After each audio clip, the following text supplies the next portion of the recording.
आणि दुसऱ्या बाजूला मित्रांनो, आपण जर बसवण्णांचे विचार बघितले, गौतम बुद्धांचे विचार बघितले आणि बाबासाहेबांचे विचार बघितले, तर आपल्याला कळेल की हे खूप वेगवेगळ्या काळात जन्माले, तरी ह्यांचे विचार खूप वेगळे नव्हते.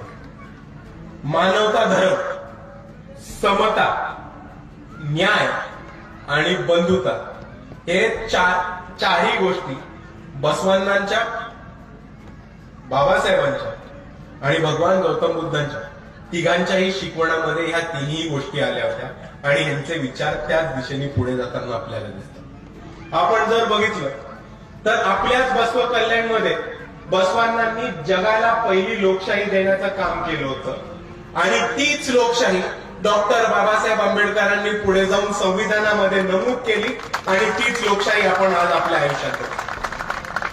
आणि मित्रांनो, आपण एक गोष्ट समजून घेतली पाहिजे.